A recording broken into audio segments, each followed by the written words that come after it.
Hey everyone, I'm the storyteller, and I'm here to help you relax tonight.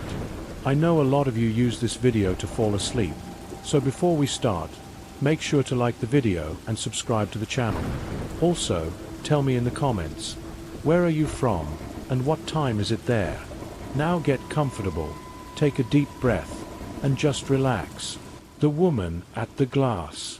My memories of Riverside Academy in Massachusetts are mostly pleasant ones, filled with the typical awkwardness and small triumphs that mark anyone's teenage years.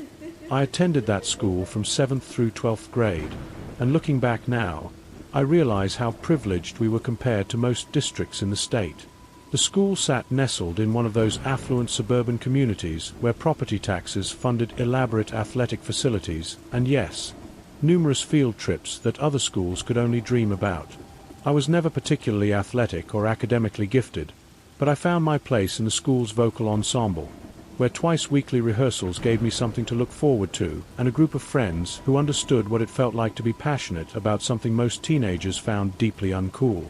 It was during my sophomore year, that awkward age of 15 when you're convinced you understand the world but really know nothing at all, that our choir director Mrs. Henderson announced we'd be taking our annual trip to Pine Valley Lodge in the mountains of northern Pennsylvania. The resort marketed itself as an all-season family destination, though November seemed like an odd choice for visiting what was essentially a summer lake resort trying desperately to remain relevant before ski season. The permission slips came home on a Tuesday, and by Thursday, 23 students had signed up for what promised to be 3 days of bonding, rehearsals, and if we were lucky, enough free time to actually enjoy ourselves away from the watchful eyes of our parents. My best friend at the time was Marcus, though everyone called him by his last name, Sullivan, for reasons that had been lost to time. Sullivan and I had been friends since 8th grade, bonding over our mutual love of horror movies and our shared inability to talk to girls without turning various shades of red. When we found out we'd be rooming together at Pine Valley, we immediately began planning how we'd spend our free time, imagining late-night conversations about everything and nothing, maybe sneaking out to explore the grounds if we felt brave enough, though knowing us, we'd probably just end up playing cards and eating whatever snacks we'd smuggled in our luggage. The bus ride to Pennsylvania took nearly 4 hours, winding through increasingly rural landscapes as we left the familiar suburbs behind. I remember pressing my face against the cold window glass, watching civilization gradually give way to forests and farmland, occasional small towns appearing like islands in a sea of November gray. The trees had already shed most of their leaves, leaving behind skeletal branches that scratched at the darkening sky. Sullivan sat beside me, earbuds in, occasionally showing me something on his phone that made us both laugh in that loud, obnoxious way that made Mrs. Henderson turn around and give us her practiced look of mild disapproval. We arrived at Pine Valley Lodge just as the last light was fading from the sky, the resort appearing suddenly around a bend in the road like something from a travel brochure that had been left out in the rain too long. The main lodge was impressive enough, all dark wood and stone, trying hard to evoke that rustic luxury aesthetic that appeals to city dwellers seeking authentic outdoor experiences from the comfort of climate-controlled environments. But as our bus pulled into the parking area, it became immediately apparent that November was very much the off-season. The parking lot was nearly empty except for a few cars that looked like they belonged to staff, and many of the smaller buildings scattered around the property were clearly closed for the season, their windows dark and unwelcoming. Our accommodations were in what they called the Lakeside Building, a long, 2-story structure that curved along the shoreline about 100 yards from the main lodge. As we dragged our bags from the bus, Mrs. Henderson and the 3 other chaperones handed out room keys and ran through the rules one more time, though everyone was only half listening, eager to see our rooms and settle in before dinner. Sullivan and I got room 7, which turned out to be on the ground floor at the far end of the building, giving us a direct view of the lake through a large sliding glass door that took up most of one wall. The room itself was nothing special, just 2 double beds with scratchy comforters featuring an aggressively rustic pattern of bears and pine trees, a small television that looked like it had been there since the 90s, and a bathroom that smelled strongly of industrial cleaning products trying to mask something vaguely musty. But we didn't care about any of that because we had freedom, or at least the illusion of it, and that was intoxicating to 2 15-year-olds who still had to ask permission to go to the bathroom during class. That first evening passed in a blur of activity that felt both structured and chaotic. After dropping our bags, we met up with Emma and Sophia, two girls from our choir who we'd been friends with since freshman year. Emma was one of those people who seemed to know everyone and could make conversation with anyone, while Sophia was quieter, but had this way of making observations that would leave us all in stitches. The four of us stuck together as we explored what the resort had to offer, which in November was limited but still entertaining enough. We raced go-karts on a track that had seen better days, the engines sputtering and coughing as we navigated turns that were slick with fallen leaves. We attempted the rock climbing wall in the recreation center, though only Emma made it to the top, the rest of us claiming our rental shoes were too slippery when really we just lacked the upper body strength. The indoor pool was heated to what felt like bathtub temperature, steam rising from the surface and fogging the windows that looked out onto the dark lake. We swam until our fingers turned pruny and our eyes burned from the chlorine, then sat in the hot tub talking about nothing important while jets of water pummeled our backs. Dinner was served buffet style in the main lodge's dining room, which could have easily seated 200 people, but currently held only our small group clustered at a few tables near the salad bar. The food was institutional but plentiful, and we ate like only teenagers can, going back for seconds and thirds, mixing things that had no business being on the same plate. By the time Sullivan and I returned to our room that night, we were exhausted in that pleasant way that comes from physical activity and social interaction. We'd told Emma and Sophia we'd meet them for breakfast, and Mrs. Henderson had reminded us 3 times that lights out was at 11, though she'd winked when she said it, knowing full well that nobody would actually be checking. The room felt different at night, more isolated despite being part of a larger building. The darkness outside the sliding glass door was absolute, the lake invisible except for where moonlight caught the gentle waves and turned them silver. We left the blinds open because the view was actually quite beautiful in its stark, monochromatic way. The moon was nearly full that night, casting everything in shades of silver and black like an old photograph. Sullivan's bed was closer to the glass door, and he spent a few minutes just staring out at the lake before flopping back on his pillow with a contented sigh. We talked for a while about nothing in particular, our voices getting progressively quieter as drowsiness set in. I remember we were discussing whether we should try the archery range the next day when Sullivan suddenly let out a scream that made every muscle in my body contract with sudden terror. I've heard people scream before, in movies and even in real life when someone gets hurt or surprised, but this was different. This was the kind of scream that comes from somewhere deeper, a primal sound that bypasses all rational thought and speaks directly to the ancient part of your brain that knows when you're in the presence of something fundamentally wrong. I shot up in bed, my heart hammering so hard I could feel it in my throat, and followed Sullivan's wide-eyed stare to the sliding glass door. What I saw there has been burned into my memory with the kind of clarity that only comes from moments of genuine terror.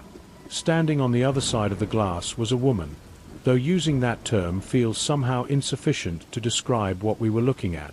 She was tall, probably 6 feet or more, and thin in a way that suggested not just slenderness but something more concerning, like her body had been stretched beyond its intended proportions. Her hair was long and grey, not the distinguished silver of healthy aging but the dull, lifeless grey of abandoned things. It hung around her face in stringy clumps that partially obscured her features, though what we could see was deeply unsettling. But it was her posture that made the scene truly nightmarish. She stood with her hands cupped around her eyes, pressed against the glass like a child peering into a store window, but there was nothing childlike about her presence. She was perfectly still, so motionless that for a moment I wondered if we were looking at some kind of mannequin or statue that someone had placed there as a prank. But then she moved, tilting her head slightly as if to get a better angle, and the deliberate slowness of the motion made my skin crawl. We couldn't see her eyes clearly through her cupped hands and the glare on the glass, but somehow I knew she was looking directly at us, studying us with an intensity that felt invasive and wrong. Sullivan and I remained frozen, neither of us speaking or even breathing normally, caught in that terrible moment of indecision between flight and freeze. Then, as suddenly as she had appeared, the woman stepped back from the glass and walked away. Her movements fluid but somehow off, like she was remembering how to walk rather than doing it naturally. The spell broke, and Sullivan looked at me with an expression that mixed terror with a desperate need for validation that he hadn't imagined what we'd just seen. Without speaking, we both scrambled out of our beds and rushed to the door, Sullivan fumbling with the handle before yanking it open. We burst out onto the concrete walkway that ran along the front of the building, looking frantically in both directions. The pathway was lit by occasional yellow lights that created pools of illumination separated by stretches of darkness, and we could see all the way to where it curved around the building's corner. There was nobody there. The night was completely silent except for our ragged breathing and the gentle lapping of waves against the shore below.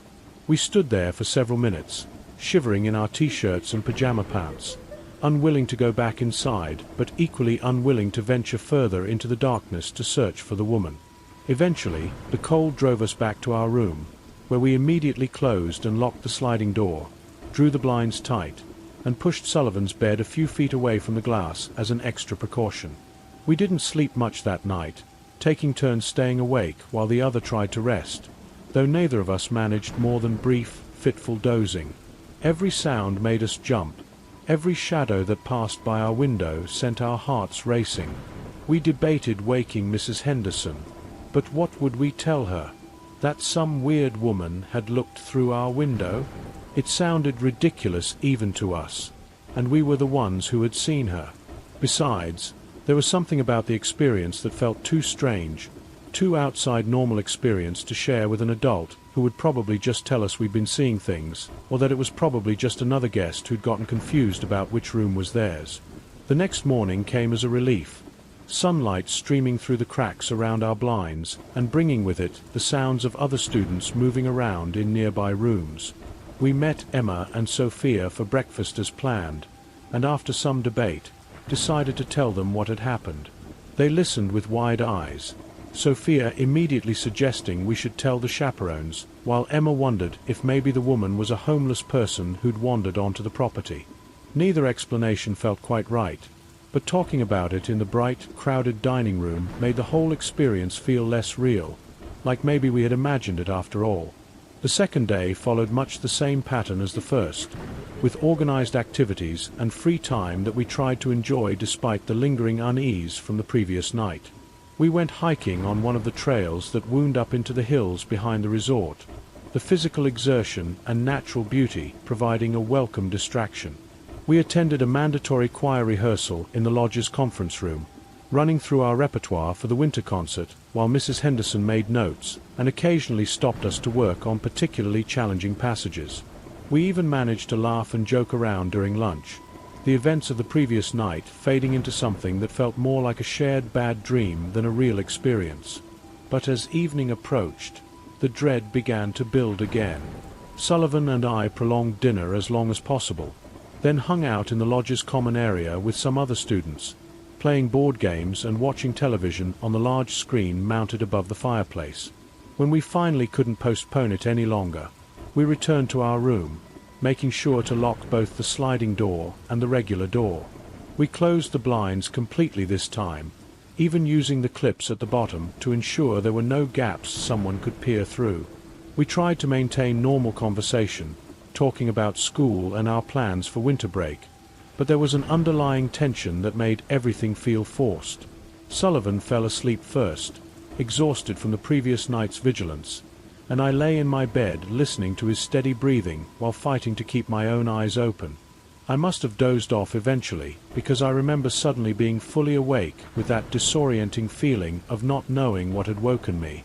The room was completely dark, no light coming through the blinds or from under the door. I lay perfectly still, trying to identify what had pulled me from sleep, when I heard it, the soft sound of breathing that wasn't coming from Sullivan's bed. My entire body went rigid as I slowly turned my head to the left, and there she was, the same woman from the night before, standing between our beds but closer to mine, looking down at me. Up close, she was even more unsettling. Her face was gaunt, with deep shadows under her eyes and cheekbones that protruded sharply beneath papery skin. Her lips were moving slightly, as if she was whispering something I couldn't hear, and her eyes, now visible, were focused on me with an intensity that felt like physical pressure. She stood there for what felt like hours, but was probably only seconds, then took 2 measured steps backward, never breaking eye contact. "Your back door was unlocked," she said, her voice raspy and matter-of-fact, as if this explained everything. Then she turned and walked out through the door that connected to the small patio area behind our room, which we had apparently forgotten to check when we'd secured everything else. I couldn't move, couldn't speak, couldn't do anything except shake uncontrollably while my mind tried to process what had just happened. Eventually, I managed to croak out Sullivan's name, and when he didn't respond, I threw my pillow at him. He woke with a start, ready to complain, but stopped when he saw my face. I told him what had happened, and we spent the rest of the night huddled in the bathroom with the door locked and all the lights on, taking turns standing guard while the other tried unsuccessfully to rest on the cold tile floor. When morning finally came, we were done pretending everything was normal. We went straight to the front desk to report what had happened, but the teenage employee working there seemed more confused than concerned. He called a manager, who called security, and eventually, we were asked to show them which room the woman had entered. What we found there still gives me chills when I think about it. The room next to ours, which we'd assumed was empty like most of the others in the building, was occupied. The woman was there, sitting on one of the beds with her hands folded in her lap, staring straight ahead at nothing. Beside her on the other bed was an elderly man who looked equally disconnected from reality, his mouth hanging slightly open as he gazed up at the ceiling. The security staff seemed deeply uncomfortable, unsure how to handle the situation. The woman didn't respond to questions, and the man only mumbled incoherently when addressed. After much discussion between resort management and our chaperones, during which we learned that the couple had been staying there for over 2 weeks, and that staff had noticed odd behavior but hadn't wanted to discriminate against guests with apparent mental health issues, it was decided that our group would leave a day early. The resort offered a partial refund and profuse apologies, but I could tell they were more concerned about liability than our actual well-being. As we packed our bags and loaded the bus, I kept glancing at the window of the room next door, and each time I looked, the woman was there, sitting in exactly the same position, as if she was waiting for something that would never come. The hunter in the woods. The incident at Pine Valley Lodge had faded to a distant memory by the time I reached 4th grade, though I suppose that's not entirely accurate since I hadn't even experienced it yet. Time is strange when you're trying to tell stories from different periods of your life, and this particular memory predates the Pine Valley incident by several years, though it carries its own special brand of childhood terror that has never quite left me.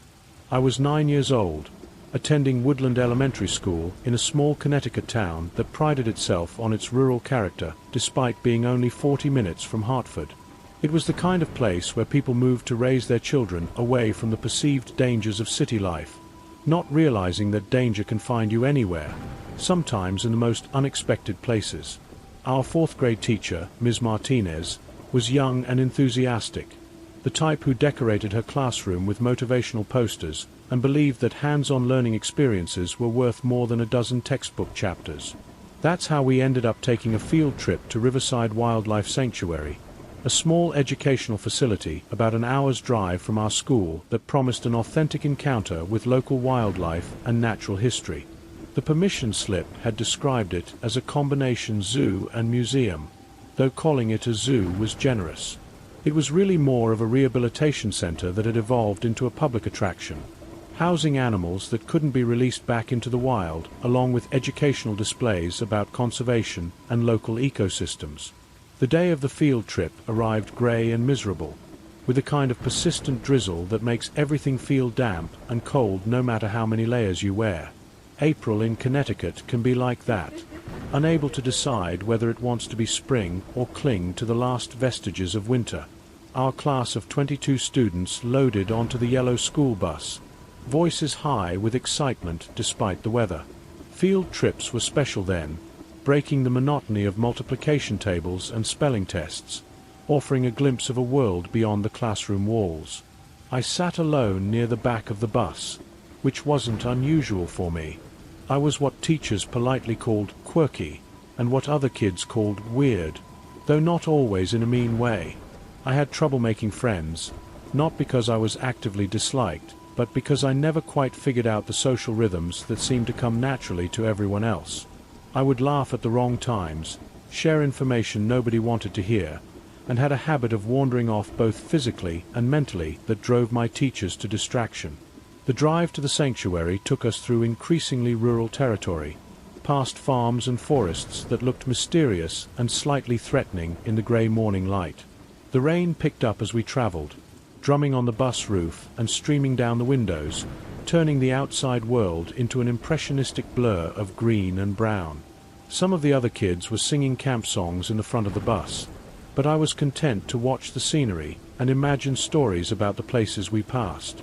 Riverside Wildlife Sanctuary appeared suddenly as we rounded a curve, a collection of low buildings and enclosures surrounded by dense forest. The parking lot was nearly empty except for a few staff vehicles, and I remember thinking it looked abandoned, like those places in movies where bad things happen to unsuspecting visitors. But Ms. Martinez was all enthusiasm as she stood up and reminded us about staying with the group and being respectful of the animals, and her energy was infectious enough to push away any ominous feelings. The tour began outside, despite the drizzle. Our guide was a middle-aged woman named Janet, who wore khaki everything and spoke in the overly animated voice adults use when they think children need extra engagement. She led us through a series of outdoor enclosures containing various rescued animals: a red-tailed hawk with a permanently damaged wing, a family of raccoons that had been raised in captivity, a fox that had been hit by a car and now walked with a pronounced limp. Each animal came with a story of human interference and nature's resilience, though I was more interested in watching them move than listening to their histories. The rain gradually increased from drizzle to steady shower, and Janet eventually suggested we continue our tour inside the sanctuary's main building. This was a converted barn that had been transformed into a museum of sorts, with taxidermied animals displayed in elaborate dioramas meant to represent their natural habitats. The lighting inside was dim and yellowish, creating pools of shadow between the displays that made the whole place feel like it existed in perpetual twilight.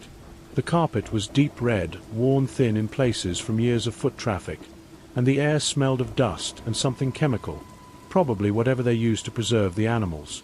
We moved as a group from display to display, Janet explaining the feeding habits of black bears, the migration patterns of Canada geese, the social structures of beaver colonies.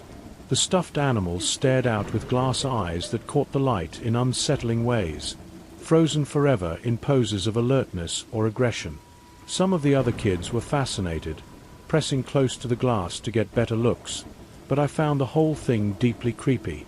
There was something wrong about these animals, once alive and vital, now reduced to hollow shells dressed up for human entertainment. It was while the group was clustered around a display of local bird species that I decided I needed to use the bathroom. This wasn't unusual for me. I had a small bladder and a tendency to drink too much juice at lunch. What was unusual was that I didn't tell anyone where I was going. Ms. Martinez was absorbed in asking Janet questions about owl pellets, and the other teachers were managing some kind of minor crisis involving two boys who were arguing about something. I simply walked away, following the signs to the restroom. The bathroom was at the end of a long hallway that branched off from the main display area. The lighting here was even dimmer, and my footsteps echoed on the worn linoleum floor. I did what I needed to do quickly, unsettled by the isolation and the way the fluorescent light in the bathroom buzzed and flickered. When I emerged back into the hallway, I could no longer hear the voices of my class. They must have moved on to another part of the building while I was gone. Instead of going back the way I'd come, I decided to explore a different hallway that branched off to the left. I don't know why I did this. It certainly wasn't logical. Maybe it was that same impulse that always got me in trouble, the one that made me wander off during recess or get distracted during lessons. The hallway was narrow and lined with smaller display cases containing things like preserved insects, snake skins, and what looked like various animal bones. The carpet here was the same deep red but felt thicker, muffling my footsteps. I had walked maybe 30 feet when I noticed movement ahead. There was an alcove where old wooden chairs had been stacked, probably extras for educational presentations, and someone was crouched behind them. At first, I thought it might be another student playing hide and seek, though that didn't make much sense given that we were supposed to be staying with a group. As I got closer, I could see it was an adult, a man wearing dark clothes who was clearly trying not to be seen. My 9-year-old brain couldn't quite process what I was seeing. Adults didn't hide. That was something kids did. I actually laughed, a nervous giggle that escaped before I could stop it, and the man's head snapped up to look at me. His face was thin and unshaven, with eyes that were too bright, too focused. He smiled, but it wasn't a nice smile. It was the kind of smile that made my stomach feel tight and wrong. "Hey there," he said, standing up slowly. "Where did everybody go?" His voice was friendly enough, but there was something underneath it that made me take a step backward. I told him I didn't know, which was true, and he moved closer, casual but purposeful. "That's okay," he said. "I can help you find them. Come on." He reached out and grabbed my hand before I could react, his grip firm but not painful. His palm was sweaty and cold at the same time, and the wrongness of the situation finally penetrated my confused brain. This wasn't right. Adults at places like this wore uniforms or name tags. They didn't hide behind furniture and grab children's hands without permission. He started walking toward a door marked "Emergency Exit," pulling me along. His grip tightened when I tried to slow down, and the friendly mask slipped a little. "Come on," he said again, but this time it sounded more like an order. "We need to hurry." The emergency door opened onto a loading area behind the building, a concrete space with dumpsters and a few picnic tables for staff breaks. Beyond that was the forest, dark and dense even in the middle of the day. The rain had picked up again, cold drops hitting my face as soon as we stepped outside. The man's pulling became more insistent, and he was no longer pretending this was anything other than what it was. He was trying to drag me toward the tree line, and every instinct in my body was screaming that if we reached those trees, something terrible would happen. That's when I heard it, a shriek that could have shattered glass, so loud and sudden that both the man and I froze. It was Ms. Martinez, standing by the open emergency door, her face twisted with a combination of rage and terror I'd never seen on an adult before. She screamed again, wordless this time, and the man released my hand as if it had burned him. He ran toward the woods without looking back, crashing through the underbrush and disappearing into the shadows between the trees. Within seconds, I was surrounded by adults. Ms. Martinez grabbed me, checking me over while simultaneously yelling for someone to call 911. Janet appeared with a cell phone already at her ear, speaking rapidly to a dispatcher.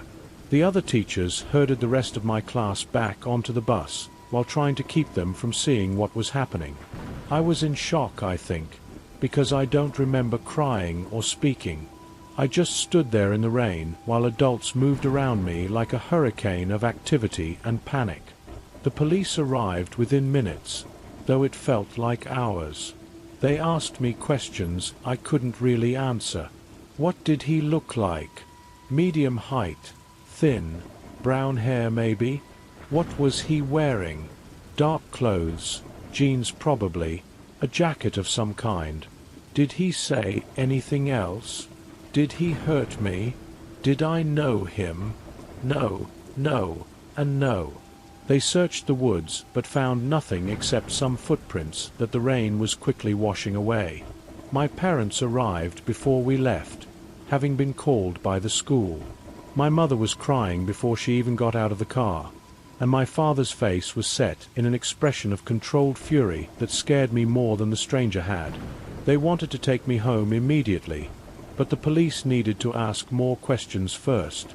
Eventually, we all went to the police station, where a nice woman with a gentle voice asked me to tell the story again while my parents sat on either side of me, holding my hands. The field trip was obviously cut short, and the entire class was loaded back onto the bus for the return journey to school.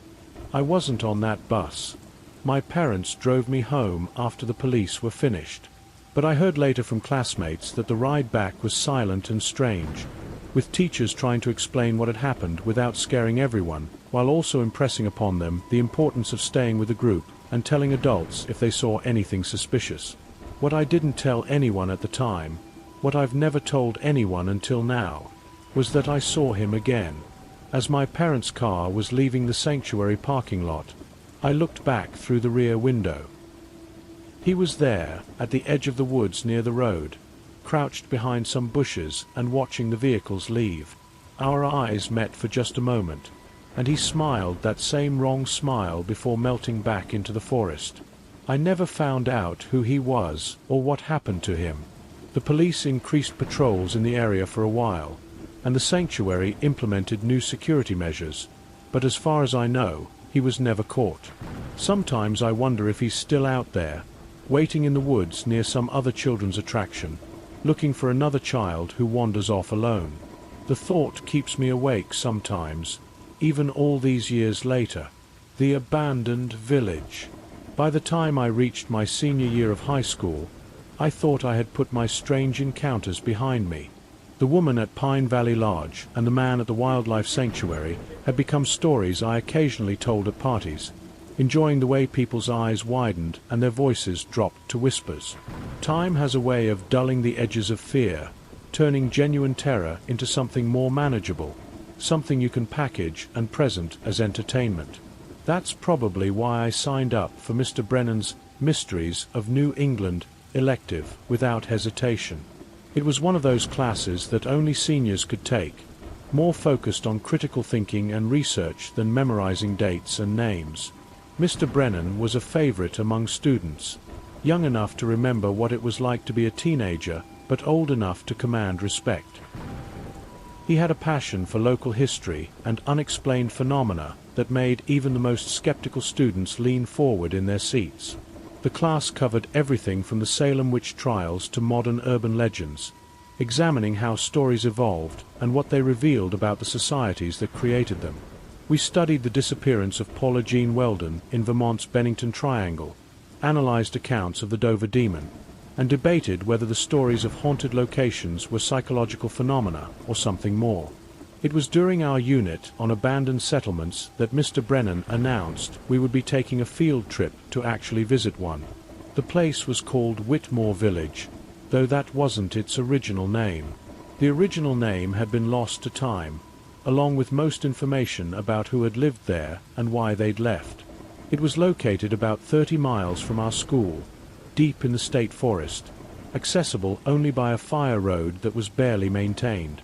The village had been built in the early 1900s, Mr. Brennan explained, probably as a company town for a logging or mining operation that had failed to materialize. By 1910, it was completely abandoned, and it had remained empty ever since, slowly being reclaimed by the forest. The trip was optional, held on a Saturday in late October when the leaves had turned but hadn't yet fallen, creating a canopy of fire above us. Only 12 students signed up, which was fine with Mr. Brennan, who said smaller groups were better for actual investigation. My friend David convinced me to go, though he preferred everyone call him by his last name, Chen, because he thought it sounded cooler. Chen was into urban exploration and abandoned places, always showing me videos of people exploring old hospitals and defunct amusement parks. This was his chance to do something similar legally and with school approval. The morning of the trip was perfect, one of those crisp New England autumn days that makes you understand why people write poetry about the season. The sun was bright but not warm, the air had that clean smell that comes after the first frost, and the sky was the kind of clear blue that seems impossible in any other season. We met in the school parking lot at 8 in the morning, loading into a small school bus that had seen better days but was deemed suitable for navigating the rough roads we'd be traveling. Mr. Brennan stood at the front of the bus as we pulled away from school, swaying slightly with emotion but maintaining his balance with practiced ease. He gave us more details about Whitmore Village as we drove, explaining that it was one of dozens of failed settlements scattered throughout New England's forests. These places had been built with optimism and abandoned with mystery, their inhabitants vanishing into history without explanation. Some theorized economic collapse, others suggested natural disasters or disease, but the truth was that nobody really knew. The drive took us through progressively smaller towns and increasingly dense forest. The paved roads gave way to gravel, then to dirt, and finally to what could generously be called a path. The bus lurched and groaned over roots and rocks, branches scraping against the windows like fingers trying to find a way in. Several students were looking slightly green by the time we finally stopped in a small clearing that served as a parking area. We climbed out of the bus and stood in a loose group, everyone suddenly quiet as we took in our surroundings. The forest pressed in on all sides, dense and dark despite the bright morning sun. The trees here were old, their trunks massive and gnarled, their branches intertwining overhead to create a ceiling of leaves that filtered the light into a greenish twilight. The air was colder here, carrying the smell of decomposition and damp earth. Mr. Brennan did a head count, then launched into his instructions. We were to stay together as a group, no wandering off on our own. We were here to observe and document, not to take anything or damage any structures. He had a digital camera and encouraged us to take photos if we had cameras or phones, though he warned that the village had a reputation for causing electronic malfunctions. This last bit was said with a slight smile, as if he didn't quite believe it himself, but thought it added to the atmosphere. The path to the village was barely visible, marked more by the absence of large trees than any actual trail.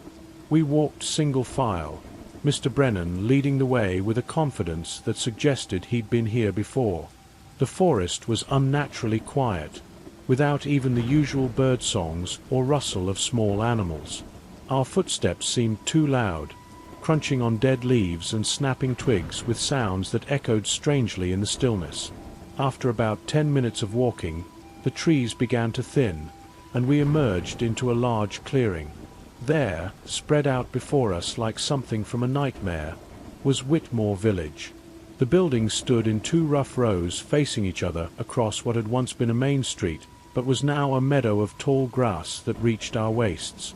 The structures were brick and stone, built to last, which made their abandonment all the more unsettling.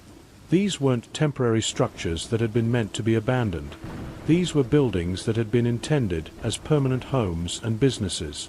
The architecture was uniform and utilitarian, suggesting they'd all been built at the same time by the same hands.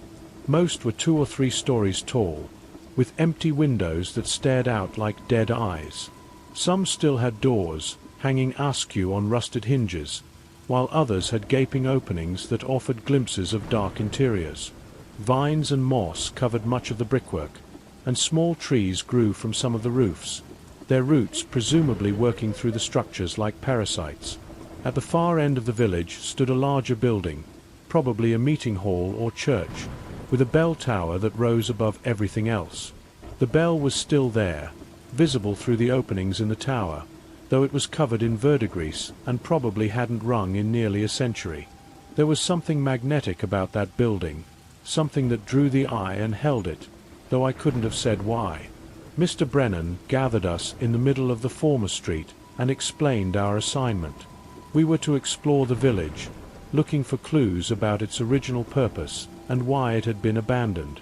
We should pay attention to architectural details, any remaining artifacts, and anything that seemed out of place or unusual. He emphasized again that we should stay in groups of at least 2, and that we should all meet back at this spot in exactly 1 hour. He checked his watch, noted the time, and released us to explore. Chen and I immediately gravitated toward each other, both of us eyeing that tall building at the end of the street. but we decided to work our way there gradually, checking out some of the smaller structures first. The first building we entered had probably been a residence, with a layout that suggested a living area on the ground floor and bedrooms above. The floorboards creaked ominously under our weight, and in some places we could see through to the basement below. Everything that could rot had rotted, leaving only stone, brick, and the occasional piece of metal that had somehow survived the decades. The second building was more interesting. It had been some kind of store or trading post, with a long counter along one wall and shelves that had mostly collapsed but still showed the organizational intent. Chen found some bottles in a corner, their contents long evaporated but their glass turned purple by years of sun exposure. I discovered what looked like a ledger, though the pages crumbled at my touch, leaving only fragments of handwriting that was too faded to read. We explored 2 more buildings, finding similar scenes of abandonment and decay, before finally approaching the tall structure that had captured our attention from the start. As we got closer, I noticed something that made me pause. While the other buildings had holes and gaps where people had obviously entered over the years, this building seemed more sealed. The windows on the ground floor had been boarded up from the inside, the boards still mostly intact despite their age. The front door was not just closed but barricaded, with planks nailed across it in a crisscross pattern. But around the back, we found what others before us had found, a hole dug down beside the foundation, opening into the basement. It was a proper excavation, with sides that had been reinforced with stones to prevent collapse. A ladder made from what looked like relatively new wood descended into the darkness. Chen and I looked at each other, both thinking the same thing.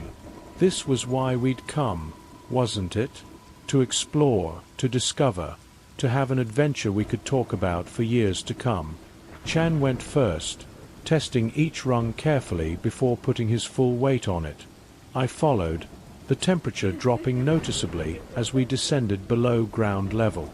The basement was exactly what you'd expect, low-ceilinged, damp and dark, but our phone's flashlights revealed something unexpected. This space had been used recently, or at least more recently than the abandonment of the village. There were modern beer bottles in one corner, some with labels that were only a few years old. Graffiti on one wall was clearly from the 1990s, referencing bands and movies from that era. A wooden staircase led up to the main floor, and despite every horror movie we'd ever seen telling us not to, we climbed it. The stairs groaned but held, and we emerged into what must have been the main hall of the building. It was a large, open space with a high ceiling supported by wooden beams that had somehow survived the years. Windows high up on the walls let in shafts of dusty light, creating an almost church-like atmosphere. But the building's layout was confusing. Instead of one large room, the space had been divided into numerous smaller sections by walls that didn't quite reach the ceiling. It created a maze-like effect, with passages leading off in different directions and no clear path through. Some sections were completely dark, their windows having been boarded up, while others were dimly lit by filtered sunlight. The air was thick and stale, carrying a musty odor mixed with something else, something organic and unpleasant. We began exploring the maze of rooms, using our phones to light the darker sections. Most were empty, containing nothing but dust and debris. But as we ventured deeper into the building, we found signs that others had been here. Sleeping bags that looked relatively new, though covered in dust.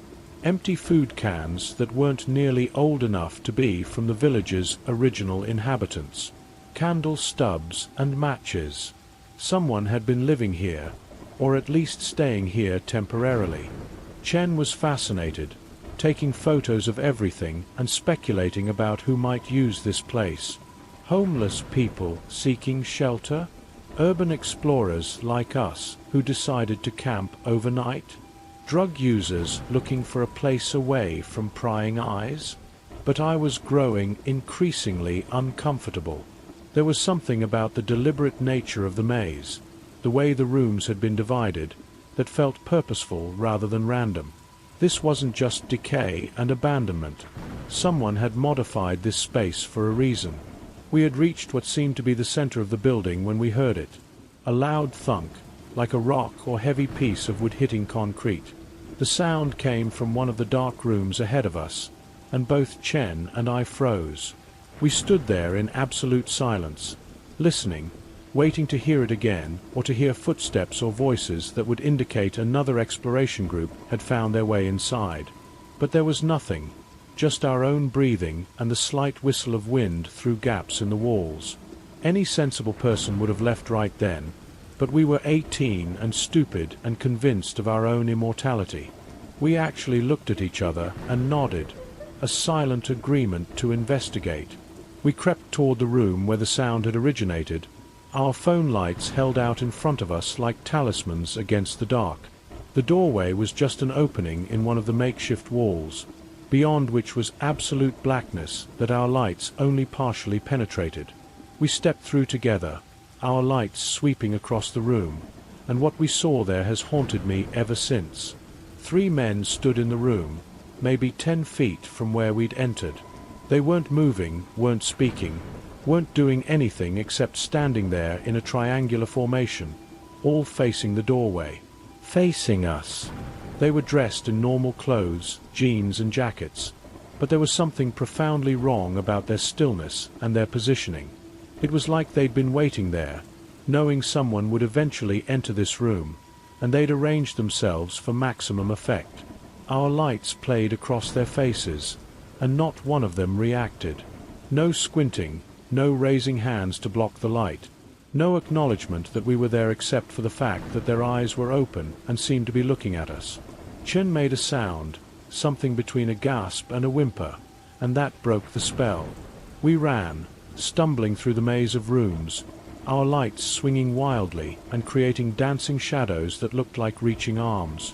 We practically fell down the stairs to the basement, scrambled up the ladder so fast I scraped my palms raw, and didn't stop running until we reached the main group. Mr. Brennan took one look at our faces and immediately asked what had happened. We told him, breathlessly, about the men in the building, and his expression went from concerned to alarmed. He gathered all the students together, did another head count, and announced that we were leaving immediately. A few people protested, saying they hadn't had enough time to explore, but the look on Mr. Brennan's face silenced them. As we walked back to the bus, I kept looking over my shoulder at the tall building. Just before we entered the tree line, I saw movement in one of the upper windows. A face appeared, pale and indistinct, watching us leave. I grabbed Chen's arm and pointed, and he saw it too. We didn't say anything to Mr. Brennan or the other students, but we walked faster, eager to put distance between us and whatever was in that building. The bus ride back was subdued, with Mr. Brennan attempting to lead a discussion about what we'd observed, but clearly distracted.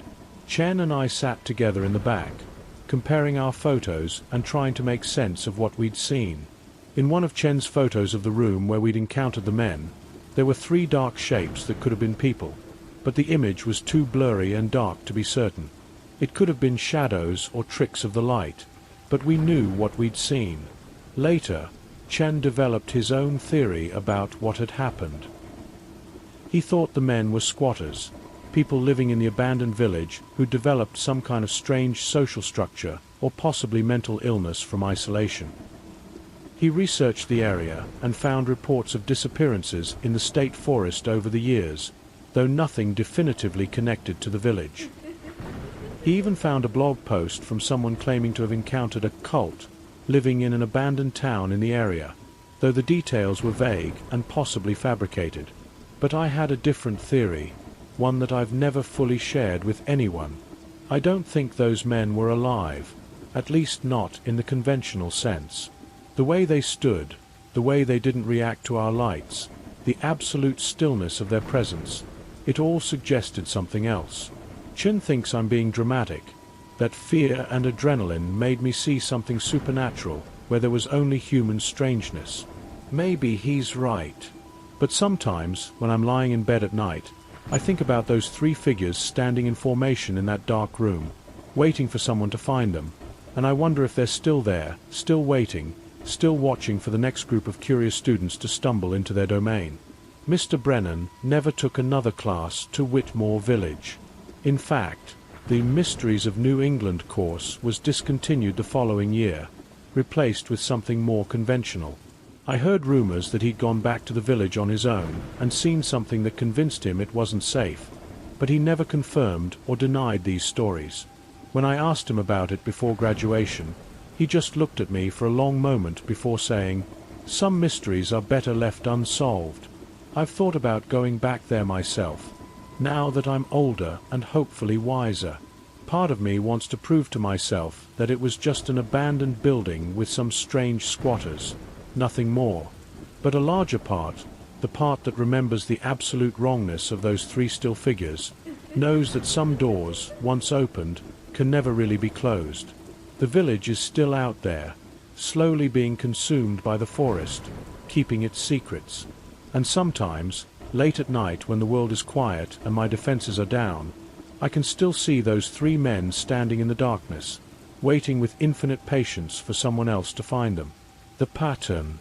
Looking back on these three experiences now, separated by years but connected by something I'm only beginning to understand, I see a pattern that my younger self couldn't have recognized.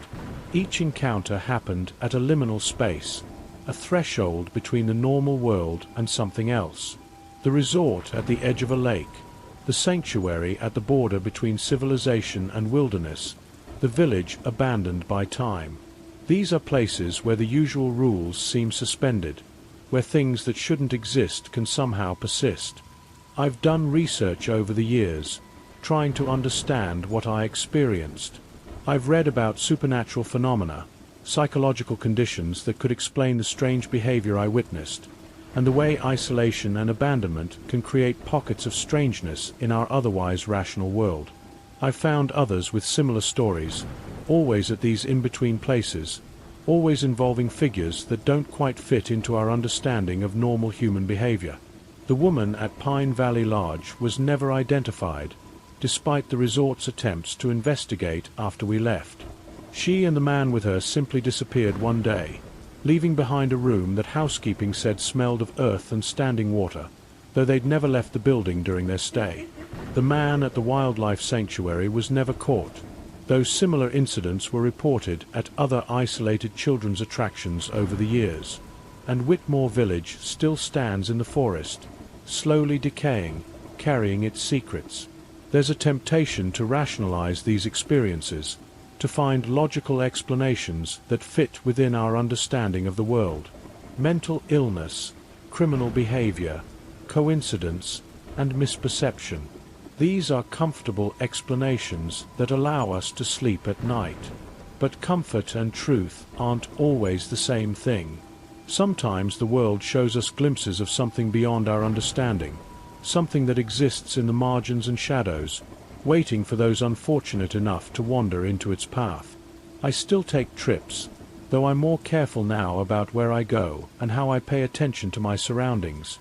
I avoid places that feel too empty, too abandoned, too far from the normal flow of human life. But sometimes, despite my caution, I'll find myself in a hotel room late at night, or walking through a museum during off hours, or driving past an abandoned building, and I'll feel that familiar chill, that sense of being observed by something that doesn't quite belong in our world. These experiences have taught me that the world is larger and stranger than we typically acknowledge. There are things that exist in the spaces between our normal experiences, things that watch and wait, and occasionally reach out to touch our lives in ways that leave permanent marks. We can choose to ignore them, to rationalize them away, to pretend they don't exist. But they're still there, in the abandoned places and empty rooms, in the forests and margins, waiting for the next person to wander too far from the safety of the crowd. And sometimes, when I'm feeling brave or foolish, I think about going back to one of those places. Pine Valley Lodge is still in operation, though they've renovated the lakeside building. The wildlife sanctuary continues to educate children about nature, though they've installed better security and never leave children unattended. Whitmore Village remains in the forest, slowly being reclaimed by nature, but still standing, still keeping its secrets. Maybe one day I'll return to one of these places, armed with better understanding and the courage that comes from surviving your fears. Or maybe I'll continue to carry these memories as warnings, reminders that the world contains more than we can fully understand or control. Either way, these 3 field trips, these 3 encounters with something beyond the ordinary, have shaped who I am and how I see the world. They've taught me that sometimes the most important lessons come not from what we're meant to learn, but from what we accidentally discover when we wander off the prescribed path. The truth is, I don't know what I encountered in those 3 places. I don't know if they were connected, or if I'm just particularly unlucky when it comes to field trips. But I do know that they were real, that they happened, and that they left marks on my psyche that no amount of rationalization can fully erase. And late at night, when the world is quiet and the shadows grow long, I remember those experiences with perfect clarity and wonder who else is out there, right now, having their own encounter with something that shouldn't exist but absolutely does. The basement apartment. I've lived in many places throughout my 28 years of life, from suburban houses with white picket fences to cramped studio apartments in bustling cities, but none have left such an indelible mark on my psyche as the basement apartment I rented during my first year of graduate school. It was located in Burlington, Vermont, in one of those old Victorian houses that had been carved up into multiple units to maximize rental income. The house itself sat on a steep hill overlooking Lake Champlain, its Gothic Revival architecture making it look like something from a 19th century novel about dark family secrets and hidden madness. I found the apartment through a hastily written advertisement on the University Housing Board, the rent surprisingly affordable for the area, which should have been my first warning sign. But when you're a graduate student surviving on teaching assistant wages and student loans, you don't ask too many questions about why a place is cheap. You just thank your lucky stars and sign the lease before someone else snatches it up. The landlord, Mr. Garrison, was an elderly man who lived in the main part of the house above. He had watery blue eyes that never quite focused on you when he spoke, and his handshake felt like grabbing a bundle of cold twigs wrapped in parchment paper. The apartment was accessed through a separate entrance around the back of the house, down a narrow stairwell that descended below ground level. The stairs were original to the house, carved from solid oak but worn smooth and slightly concave from over a century of footsteps. They creaked in a particular rhythm when you walked down them, a descending musical scale that became so familiar I could tell when someone was approaching just by the pitch of the creaks. The door at the bottom was painted bright red, though the paint was peeling in places to reveal multiple layers of different colors underneath, like geological strata marking the passage of previous tenants. Inside, the apartment was larger than I had expected for a basement unit. There was a living area with a kitchenette along one wall, a separate bedroom, and a bathroom that had obviously been added sometime in the 1970s based on the avocado green fixtures. The ceilings were low, maybe 7 feet at most, and crossed with exposed pipes and beams that made the space feel even more compressed. The walls were painted white, but it was that particular shade of white that looked grey in certain lights, and there were water stains in the corners where moisture had seeped through over the years. What struck me most about the place during that first viewing was how quiet it was. The walls must have been incredibly thick, because I couldn't hear any sound from the house above or the street outside. It was the kind of silence that felt heavy, like it had weight and substance, pressing against your eardrums until you could hear your own heartbeat. Mr. Garrison assured me this was a selling point, that I'd never be disturbed by noisy neighbors, and as someone who needed quiet to study and write, I agreed. I signed the lease that afternoon and moved in the following weekend. The first few weeks were unremarkable. I established my routine quickly, classes and teaching during the day, studying at the library until it closed, then returning to my underground sanctuary to read and sleep. I arranged my few pieces of furniture to make the space feel homier, hung posters on the walls to cover the worst of the water stains, and settled into graduate student life. The apartment's quirks revealed themselves gradually, the way a person's habits emerge over time in a relationship. The pipes would gurgle at random times, a sound like someone clearing their throat in the next room that never failed to make me jump. The refrigerator had a habit of humming at a frequency that made my teeth ache if I stood too close to it for too long. And there was a smell, faint but persistent, like wet earth mixed with something sweeter and more organic. I attributed it to being underground, bought some air fresheners, and tried to ignore it. But the smell never quite went away, and I found myself becoming nose-blind to it over time, only noticing it when I returned after being away for a few days. It was in the third week of living there that I first noticed something genuinely odd. I had been lying in bed, reading a particularly dense theoretical text for my semiotics course, when I heard what sounded like breathing. Not my own breathing, but someone else's, slow and rhythmic, coming from somewhere close by. I held my breath and listened, and the sound continued. It seemed to be coming from the wall behind my headboard, the wall that separated my apartment from the foundation of the house. I pressed my ear against the wall, and the sound became clearer. It was definitely breathing, but there was something wrong with it. The rhythm was too regular, too mechanical, like someone consciously controlling each breath rather than breathing naturally. I knocked on the wall, thinking maybe there was another apartment unit I didn't know about, but the sound stopped immediately. I waited, ear still pressed to the cool plaster, but heard nothing more.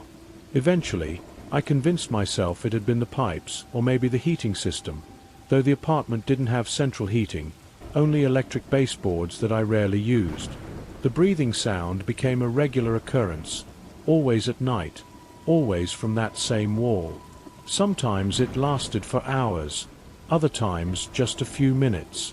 I tried to record it once with my phone, but the playback only captured the ambient noise of the apartment, nothing that sounded like breathing. I began sleeping with earplugs, which helped, but I could still feel the rhythm of it somehow, a vibration that seemed to travel through the walls and floor and into my bones. One night in November, I was awakened by a different sound. It was still coming from behind the wall, but this time it was a scratching noise, like fingernails on wood. It started soft and irregular, then grew louder and more insistent. I sat up in bed, heart pounding, and listened as the scratching moved along the wall from one end of the room to the other, as if something was trying to find a way through. I grabbed my phone, ready to call the police or Mr. Garrison or anyone who could explain what was happening, but then the sound stopped as suddenly as it had started.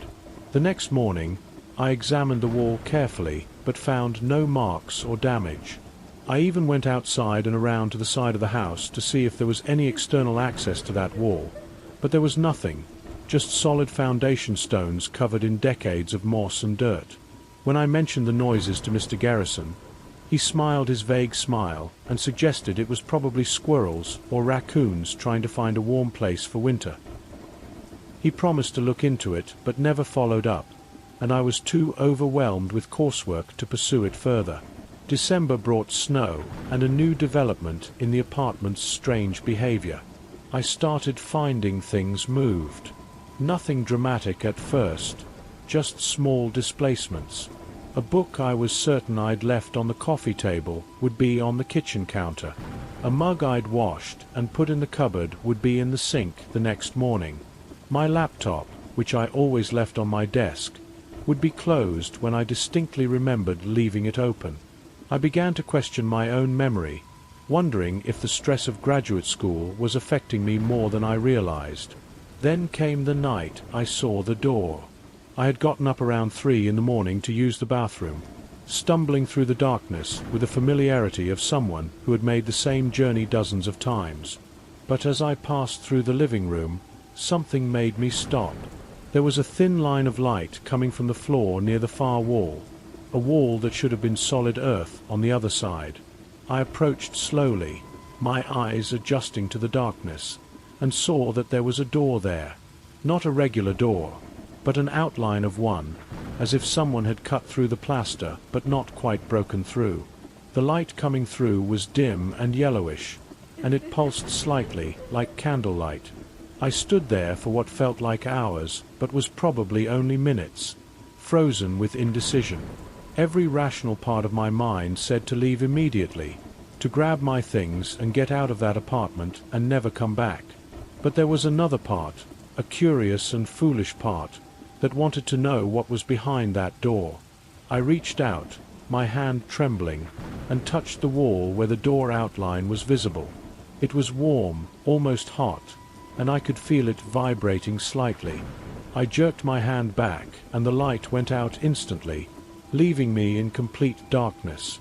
I fumbled for the light switch, and when the overhead bulb flickered on, the wall looked completely normal.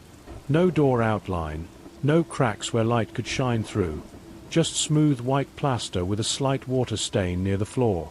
I didn't sleep the rest of that night, sitting on my couch with every light in the apartment on, waiting for something to happen. Nothing did. The next day, I went to the university library and did some research on the house. What I found disturbed me more than any strange noise or mysterious door could have. The house had been built in 1887 by a doctor named Edmund Whitlock, who had used the basement as his medical practice. This wasn't unusual for the time, but Dr. Whitlock had been interested in what were then called nervous disorders, conditions we might now recognize as mental illness. He had performed treatments in that basement, treatments that even by Victorian standards were considered extreme. The records were vague about specifics, but there were references to extended isolation therapy, where patients would be kept in complete darkness and silence for weeks at a time. There were mentions of experimental surgeries, attempts to cure madness by removing parts of the brain or severing nerve connections. The doctor had believed that mental illness was caused by excessive stimulation, and that the cure was to reduce all sensation to absolute zero. The basement had been specifically designed for this purpose, with thick walls to block out sound and special chambers where patients could be isolated from all external stimuli. Dr. Whitlock's practice had ended abruptly in 1891 when he was found dead in the basement, apparently having locked himself in one of his own isolation chambers. The door had to be broken down, and he was discovered having clawed at the walls until his fingers were worn to bone. The official cause of death was listed as accidental, but there were whispers of suicide or even murder by one of his patients. The house had changed hands many times after that, but the basement had remained largely unchanged, just divided into apartments in the 1960s. Armed with this knowledge, I went back to my apartment and looked at it with new eyes. The thick walls that blocked sound so effectively, the strange dimensions that didn't quite make sense, the door that appeared and disappeared. I wondered if I was living in one of Dr. Whitlock's isolation chambers, if the breathing I heard was an echo of some poor patient trapped in darkness over a century ago. I wondered if the scratching was them trying to claw their way out, just as the doctor had in his final moments. I decided to leave. The decision was sudden but absolute. I couldn't spend another night in that place, knowing its history, feeling the weight of all that suffering pressing down on me. I started packing immediately, throwing clothes and books into boxes without any organization, just wanting to get out as quickly as possible. It was while I was packing that I found the journal. It was wedged behind my bookshelf, covered in dust and mouse droppings. The leather cover was cracked and brittle, and the pages were yellow with age. The handwriting inside was cramped and difficult to read, but I could make out enough to understand that it was a patient's diary from Dr. Whitlock's time. The entries described the treatments in horrifying detail. Days spent in absolute darkness, the sensation of losing track of one's own body, the hallucinations that came when the mind was deprived of all input. The final entry was the worst. The patient wrote about hearing breathing that wasn't their own, about feeling presences in the darkness with them, about realizing that the isolation chambers weren't empty, but were inhabited by things that thrived in sensory deprivation. They wrote about Dr. Whitlock's true experiments, not curing madness but cultivating it, feeding it, allowing it to grow in the darkness until it took on a life of its own. The entry ended mid-sentence, and the remaining pages were blank except for scratch marks, as if someone had tried to write in complete darkness. I left that night, taking only my essential belongings and leaving everything else behind. I stayed in a hotel for a week while I found new accommodation, and I never went back to collect the rest of my things. I told Mr. Garrison I had a family emergency and had to leave immediately. He didn't seem surprised or upset, just nodded his vague nod and said he understood. I wondered how many tenants had left the same way, suddenly and without explanation. I still dream about that apartment sometimes. In my dreams, I'm back in that bedroom, listening to the breathing behind the wall. But in the dreams, I get up and walk to the wall, and there's always a door there, fully formed and slightly open. I can see light coming from the other side, and shadows moving in that light. I approach the door, drawn by a curiosity I can't control, and just as I'm about to look through, I wake up, heart pounding and covered in sweat. I've never told anyone the full story of what happened in that basement apartment. People would think I was crazy, that the stress of graduate school had caused me to have some kind of breakdown. Maybe they'd be right. Maybe everything I experienced can be explained by sleep deprivation, stress, and an overactive imagination fueled by discovering the house's dark history. But I know what I felt in that place. The presence of something that fed on isolation and darkness, something that Dr. Whitlock had cultivated in his misguided attempts to understand the human mind. The apartment is probably still there, still available for rent at a surprisingly affordable price. Some other graduate student has probably moved in, grateful for the quiet and the cheap rent, not yet aware of what shares that space with them. I hope they're stronger than I was, less sensitive to the things that exist in the margins of perception. Or better yet, I hope they leave quickly, before the darkness has a chance to notice them, before it starts breathing in rhythm with their sleeping breath, before they find themselves standing in front of a door that shouldn't exist, fighting the urge to open it and see what waits on the other side. The night shift. Working the night shift at a 24-hour grocery store in rural Oregon was never part of my life plan. But then again, most of my life hadn't gone according to plan.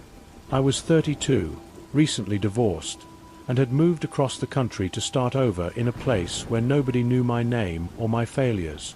The job at Freshmart was supposed to be temporary, just something to pay the bills while I figured out what came next. But temporary has a way of becoming permanent when you're not paying attention, and before I knew it, I had been working there for 6 months.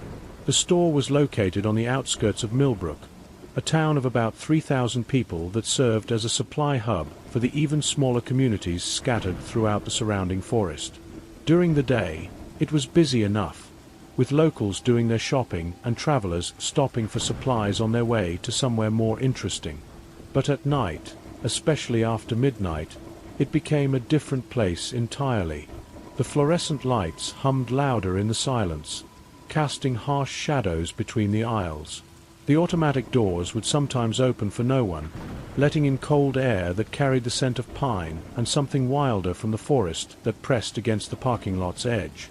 My shift ran from 11 at night to 7 in the morning, and most nights I was alone except for Randy, the security guard who spent most of his time in the back office watching movies on his phone. The job itself was simple. Stock shelves, clean floors, help the occasional customer who wandered in during the small hours. It was mindless work that left plenty of time for thinking, which wasn't always a good thing. Too much thinking led to dwelling on the past, on the marriage that had fallen apart, on the career I'd abandoned, on all the ways I'd managed to disappoint myself and everyone who'd ever believed in me. It was during my 3rd month that I first noticed something strange about the night customers. Not all of them, just certain ones who came in at specific times.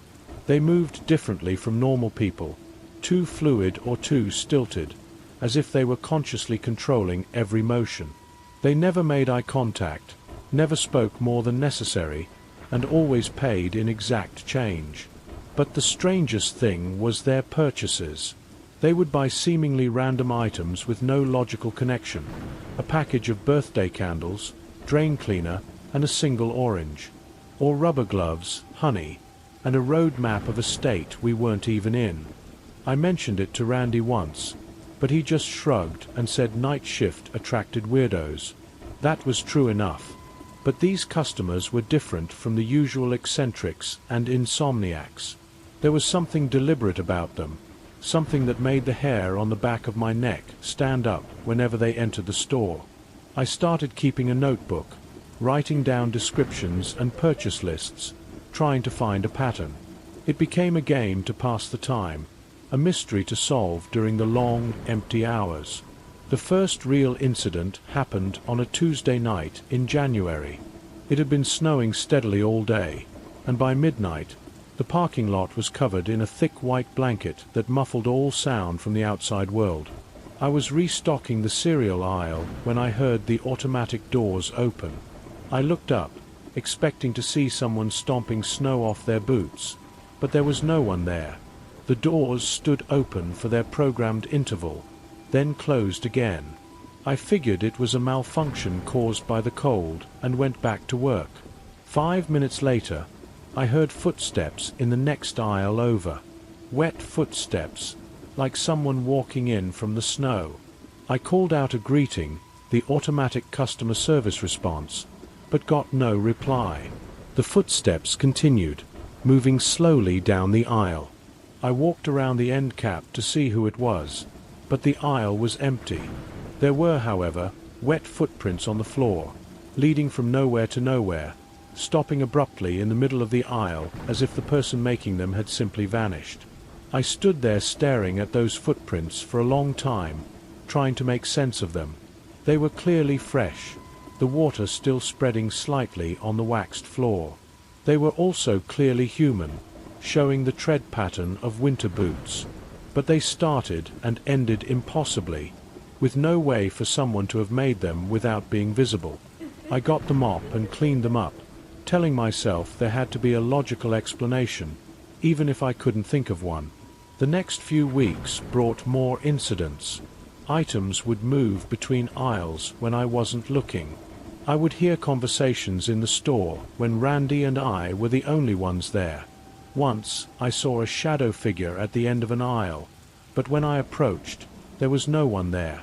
Randy never experienced anything, or if he did, he never mentioned it. I began to dread coming to work, but I needed the job, and part of me was fascinated by whatever was happening. It was in February that I met Mrs. Chen, though I don't think that was really her name. She came in at exactly 3:33 a.m., which I only noticed because I had been checking the time obsessively, counting down the hours until my shift ended. She was elderly, probably in her 80s, with silver hair pulled back in a tight bun and wearing clothes that looked like they were from the 1950s. She moved through the store with purpose, selecting items without hesitation. A bag of salt, white candles, and a whole raw chicken. When she came to my register, she looked at me, really looked at me, not through me like the other strange customers. Her eyes were dark and seemed to contain depths that went on forever. She smiled, and it was both kind and terrifying. "You're new," she said, though I'd been working there for months. "Relatively," I replied, scanning her items. "You see them, don't you?" she asked. "The others who shop here at night." I stopped scanning and looked at her. "What do you mean?" She leaned in closer, and I smelled something like dried flowers and earth. "This place is a crossroads. Not all customers come from the same neighborhood. You're sensitive. That's why you notice. Most people don't." Before I could respond, she placed exact change on the counter, took her bag, and walked out. I watched her cross the parking lot, but instead of getting into a car, she walked straight into the forest and disappeared among the trees. I told myself she must have parked on the service road that ran behind the store, but I knew that wasn't true. I had seen her vanish into the darkness between the pines as surely as if she had walked through a door. After that night, I couldn't pretend anymore that what I was experiencing was normal. I started researching the history of the area, spending my days off at the local library and historical society. I learned that the land where the store stood had been many things over the years: a Native American trading post, a settler's cabin that had been mysteriously abandoned, a speakeasy during Prohibition that had been shut down after several patrons disappeared, and a motel in the 1960s where a family of 5 had vanished from their room, leaving behind all their belongings and a still-running television. The more I researched, the more I realized that Mrs. Chen had been right. The location was some kind of crossroads, a place where different realities intersected. The store just happened to be the latest structure built on this spot, and it had inherited whatever properties made this place special, or cursed, depending on how you looked at it. I began to pay more attention to the strange customers, trying to understand where they came from and what they wanted. Some seemed lost, wandering the aisles with confusion clear on their faces, buying supplies as if preparing for journeys I couldn't imagine. Others moved with clear purpose, gathering specific items for purposes I didn't want to contemplate. And a few seemed predatory, stalking through the store with an intensity that made me keep my hand on the panic button under the counter. The worst night came in March, during a thunderstorm that knocked out power to half the town. The store's generator kicked in, keeping the essentials running but leaving half the lights off. The result was a patchwork of light and shadow that made the familiar space feel alien and threatening. Randy had called in sick, so I was completely alone. Around 2 a.m., they started arriving. Not 1 or 2, but dozens of them, filing in through the automatic doors in a steady stream. They didn't look quite right, any of them. Some were too tall, having to duck under the door frame. Others moved in ways that hurt to watch, as if their joints bent in directions human joints shouldn't. A few seemed to flicker in and out of existence, solid one moment and translucent the next. They spread throughout the store, each pursuing their own mysterious shopping agenda. I stayed behind the counter, paralyzed with fear and fascination. They ignored me completely, focused on their tasks. I watched one figure spend 20 minutes examining every single apple in the produce section before selecting 3 that looked identical to me. Another stood motionless in front of the dairy case for so long I thought time had stopped, then suddenly grabbed a single yogurt cup and walked away. The strangest was a small girl, maybe 7 or 8 years old, wearing a dress that looked handmade from fabric that seemed to shift colors as she moved. She walked directly to the candy aisle and stood there, not selecting anything, just standing perfectly still. After a few minutes, I realized she was crying, tears rolling down her cheeks in complete silence. I wanted to help her, to ask if she was lost, but something held me back, some instinct that warned me not to interfere. They stayed for exactly 1 hour, then left as suddenly as they had arrived, filing out in the same orderly fashion. The last to leave was the crying girl, who turned to look at me just before she walked out. Her eyes were completely black, no whites at all, and when she smiled, I saw too many teeth. She waved, a normal childish gesture that was made horrifying by everything else about her, and then she was gone. I stood there in the partially lit store, surrounded by the evidence of their visit, disturbed products, wet footprints despite no rain inside, and a smell like ozone and copper. I wanted to run, to leave and never come back, but I was frozen in place. Eventually, I forced myself to move, to straighten the shelves and mop the floors, to restore some sense of normalcy to the space. When my shift ended and the morning crew arrived, they found nothing unusual except that I looked exhausted. I didn't tell them about the visitors. Who would believe me?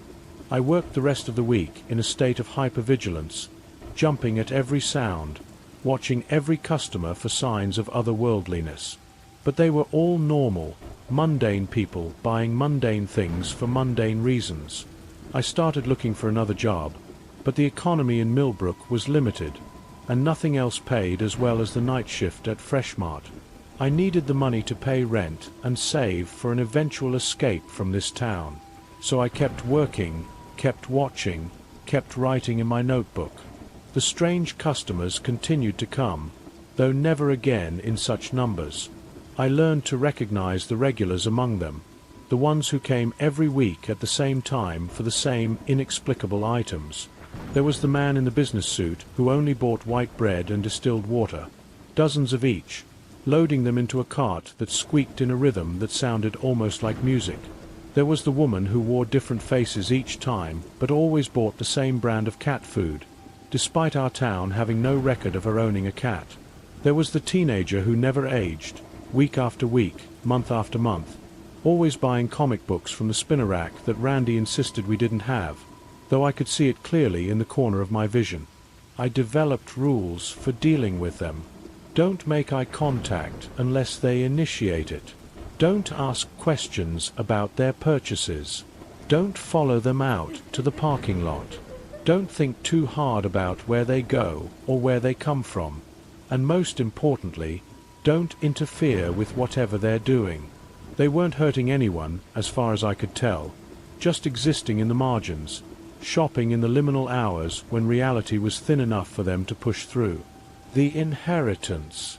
The letter arrived on a Thursday morning in September, delivered by a courier who insisted on watching me sign for it before he would hand it over. The return address was a law firm in Salem, Massachusetts, which should have been my first indication that my life was about to take a turn toward the strange. Inside was a formal notice that my great-aunt Margaret had passed away and, surprisingly, had left me something in her will. I say surprisingly because I hadn't known I had a great-aunt Margaret. My family wasn't close-knit, and entire branches of the family tree had been lost to time and distance. According to the letter, I had inherited a house in Marblehead, a coastal town north of Boston. The letter included a photograph of the property, a Victorian-era house perched on a cliff overlooking the Atlantic. It was beautiful in that austere New England way, all weather-worn shingles and sharp angles against a grey sky. There was also a check for $10,000, described as a maintenance fund, to help with the upkeep of the property. The letter requested my presence at the law firm's offices to finalize the transfer and collect the keys. I was living in Chicago at the time, working as a freelance graphic designer and barely making ends meet. The idea of owning a house, free and clear, was too good to pass up. I did some quick research on Marblehead property values and nearly fell out of my chair. Even a modest home there was worth more than I'd make in a decade. I booked a flight to Boston for the following week, my mind already racing with possibilities. I could sell the house and use the money to start over, maybe launch my own design firm or travel the world. The law firm of Blackwood, Crowe, and Associates occupied a narrow brick building in Salem's historic district. The lawyer handling the estate, Mr. Blackwood himself, was ancient, with papery skin and eyes clouded by cataracts. He moved slowly but deliberately, shuffling papers on his desk with hands that trembled slightly. His office smelled of old books and pipe tobacco, though I saw no evidence of either. "Your great-aunt was a remarkable woman," he said, his voice surprisingly strong for someone who looked like a stiff breeze could knock him over. "She specifically requested that the house go to you, though I confess I'm not entirely sure why. She said you would understand when the time came." He pushed a manila envelope across the desk. Inside were the deed to the house, a ring of old-fashioned keys, and another photograph, this one older, showing the house when it was newly built. A woman stood in front of it, dressed in Victorian mourning clothes, her face obscured by a dark veil. On the back, in spidery handwriting, someone had written, "The Keeper of Secrets, 1891. There are, of course, conditions to the inheritance," Mr. Blackwood continued. "The house cannot be sold for at least 1 year. You must live in it for a minimum of 30 consecutive days within the first 3 months, and you must maintain the property according to the specifications outlined in this document." He handed me a leather-bound book that looked like it belonged in a museum. "These are your great-aunt's instructions. She was very particular about how things should be kept." I flipped through the book, seeing detailed instructions about everything from how often the windows should be cleaned to the specific type of salt that should be kept in the kitchen. It was obsessive, bordering on insane, but I figured I could humor a dead woman's wishes for a year in exchange for a free house. The drive to Marblehead took less than an hour, winding along the coast through towns that looked like postcards of New England. The house was at the end of a private road, separated from its nearest neighbor by several acres of wild coastline. As I pulled up the gravel driveway, I understood why the property was so valuable. The view alone was worth millions, with unobstructed sightlines to the ocean and the rocky shores below. The house itself was both more and less than the photographs had suggested. More beautiful, with intricate architectural details that had been carefully preserved. Less welcoming, with an atmosphere that felt heavy and watchful. It was 3 stories tall, with a tower room that rose even higher, topped by a widow's walk that offered panoramic views of the sea. The exterior was painted a deep blue-grey that seemed to shift color depending on the light, and the windows were original wavy glass that distorted the reflections of clouds and sky. Inside, it was like stepping back in time. The furniture was all antique, heavy wooden pieces that looked like they'd been there since the house was built. The walls were covered in William Morris wallpaper, intricate patterns of flowers and birds that seemed to move if you didn't look at them directly. Every room had a fireplace, and the mantels were carved with symbols I didn't recognize, possibly nautical but somehow more arcane. The instruction book made more sense once I was in the house. Each room had specific requirements. The parlor curtains must be drawn at sunset. The library door must remain locked between midnight and dawn. The basement must never be entered during a new moon. It was bizarre, but I chalked it up to the eccentricities of an old woman who had lived alone too long. I decided to follow the instructions, at least for the 30 days I was required to stay. The first night was uneventful. I chose a bedroom on the 2nd floor that faced the ocean, falling asleep to the sound of waves against the cliffs. I woke once around 3 a.m., thinking I heard footsteps in the hallway, but when I checked, there was no one there. Old houses make noise, I told myself, and went back to bed. The second night, I heard the footsteps again, but this time they were accompanied by voices, muffled and indistinct, coming from somewhere below. I grabbed a flashlight and went to investigate, but the sounds stopped as soon as I opened my bedroom door. The house was silent except for the ever-present sound of the ocean and the ticking of numerous clocks that I hadn't noticed during the day. It was on the 3rd night that I understood why the instruction book existed. I had forgotten to draw the parlor curtains at sunset, distracted by a work call that ran late. When I realized my mistake around 10 p.m., I rushed downstairs to correct it. As I entered the parlor, I froze. There were people in the room, or at least the shapes of people, translucent and flickering like old film projections. They were dressed in Victorian-era clothing, engaged in what appeared to be a social gathering. They didn't seem to notice me, continuing their silent party as if I wasn't there. I stood transfixed, watching them move through their ghostly soiree. A woman in a bustle dress played a piano I could hear faintly, the notes seeming to come from very far away. A man with impressive sideburns appeared to be telling a story that had others laughing, though I heard no sound. Children ran between the adults' legs, playing some kind of game. It was beautiful and terrifying in equal measure. Then one of them, a young woman with her hair in an elaborate updo, turned and looked directly at me. She smiled and raised her hand in greeting, and suddenly all of them were looking at me. Their faces were kind but sad, and I had the overwhelming feeling that they were waiting for something or someone. I backed out of the room slowly, grabbed the curtains, and yanked them closed. The figures vanished instantly, leaving me alone in the now ordinary parlor. I spent the rest of that night reading the instruction book more carefully, understanding now that these weren't the arbitrary rules of a senile woman, but a carefully constructed protocol for living with phenomena that defied explanation. The book didn't explain what the phenomena were, just how to manage them. Keep the curtains drawn to prevent the past from bleeding through.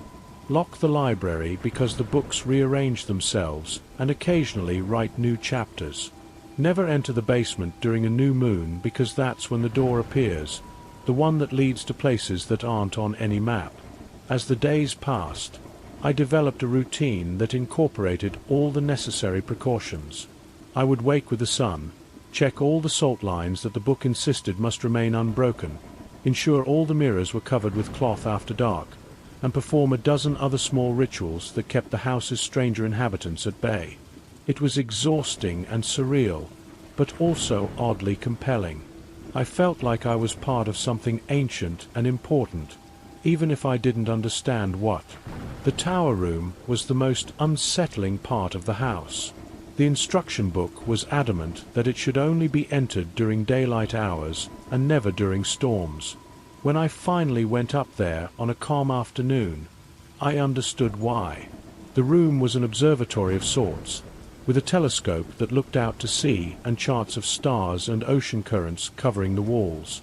But there were other things too, symbols drawn in what looked like rust or dried blood on the wooden floor, forming a complex pattern that hurt to look at directly. There were journals stacked on a desk, filled with observations in different handwriting, dating back over a century. The entries spoke of things seen in the water, lights that moved against the current, shapes that were too large to be whales and too deliberate in their movements to be natural. The most recent entries were in my great-aunt Margaret's hand, becoming increasingly frantic as they approached the date of her death. She wrote about them getting stronger, about the barriers weakening, about the responsibility of keeping watch. The final entry, dated just 3 days before she died, consisted of a single sentence repeated over and over: "The heir must be prepared." I realized then that this wasn't just an inheritance of property, but of purpose. The house wasn't just a house. It was a watchtower, a guardian post positioned at some crucial intersection between our world and something else. The strange rules weren't eccentricities, but protective measures developed over generations of keepers. And I, apparently, was the next in line. The revelation should have sent me running, but instead I felt a strange sense of rightness, as if I had finally found where I belonged. My aimless life in Chicago, the feeling of being disconnected from everything and everyone, suddenly made sense. I had been waiting for this without knowing it, marking time until I was called to take my place in this bizarre legacy. That night, I followed every instruction in the book to the letter. I drew the curtains, locked the doors, laid fresh salt lines, and covered the mirrors. I even performed the evening ritual that the book described, lighting candles in a specific order and speaking words in a language I didn't recognize but somehow knew how to pronounce. When I went to bed, the house felt different, calmer somehow, as if it had accepted me as its new keeper. I was awakened at 3 a.m. by a sound I hadn't heard before. Singing. It was coming from outside, from the direction of the ocean. The melody was beautiful but wrong, with notes that shouldn't exist, intervals that made my teeth ache. I went to the window, careful not to pull back the curtain completely, and peered out through a small gap. Down on the rocks, where the waves crashed against the cliff, there were figures. They looked human from a distance, but their movements were too fluid, too graceful, as if they were dancing to music only they could hear. They were singing to the house, or perhaps to something in the house, their voices carrying impossibly well over the sound of the ocean. I watched, transfixed, until one of them looked up and saw me watching. It smiled, revealing too many teeth, and beckoned for me to come down. I stepped back from the window, my heart racing, and checked the instruction book. There was a section on the singers, warning that they appeared during certain tidal conditions, and that under no circumstances should anyone leave the house when they were present. The book recommended playing music to drown out their song, so I found an old record player and put on a scratchy classical album, turning the volume up until I could no longer hear the singing from outside. The next morning, I found wet footprints on the porch, even though the figures had never come closer than the rocks below. There were also marks on the door, scratches that formed patterns similar to those in the tower room. I added new salt lines and reinforced the protective symbols according to the book's instructions, trying not to think about what might have happened if I had answered their call. As my mandatory 30 days neared their end, I found myself reluctant to leave. The house had become familiar, its dangers manageable as long as I followed the rules. I had even grown fond of some of its gentler mysteries, like the library that reorganized itself each night into increasingly helpful configurations, or the kitchen that sometimes smelled of baking bread even though I hadn't used the oven. These seemed like gifts, rewards for proper caretaking. I contacted Mr. Blackwood to inform him that I would be staying beyond the required period. He seemed unsurprised, even pleased. "Your great-aunt would be glad," he said. "The house needs a keeper who understands its importance. There are so few left who do." I asked him what he meant, and he was quiet for a long moment before responding. "There are places in this world where the boundaries are thin," he said carefully. "Places where things that should stay separated can bleed through. Your family has been watching one of those places for generations, keeping it stable, preventing incursions. It's a burden, but a necessary one." I wanted to ask more, but something in his tone suggested that some knowledge had to be earned, not given. So I thanked him and ended the call, returning to my duties as the keeper of this strange house on the cliff. Months passed, and I settled into my new life. I worked remotely during the day, maintaining my design business, and spent my evenings and nights maintaining the house's various protections. I learned to interpret the moods of the house, to sense when something was trying to push through and needed extra reinforcement. I filled journals with my own observations, adding to the centuries of documentation in the tower room. I also began to understand my great-aunt Margaret better through the things she left behind.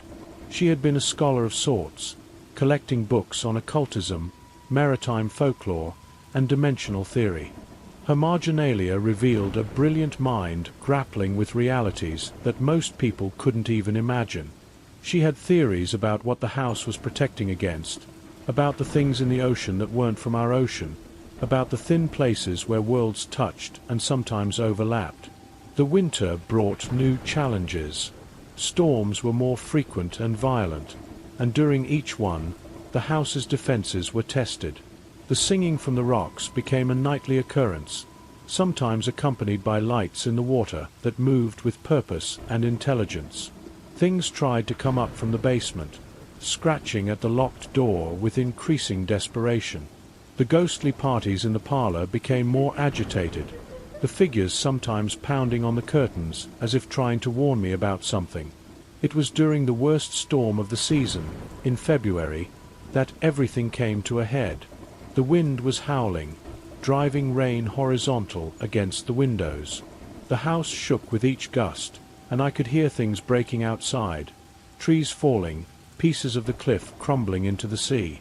I was in the kitchen, preparing the emergency supplies the book recommended for severe weather, when all the protections failed at once.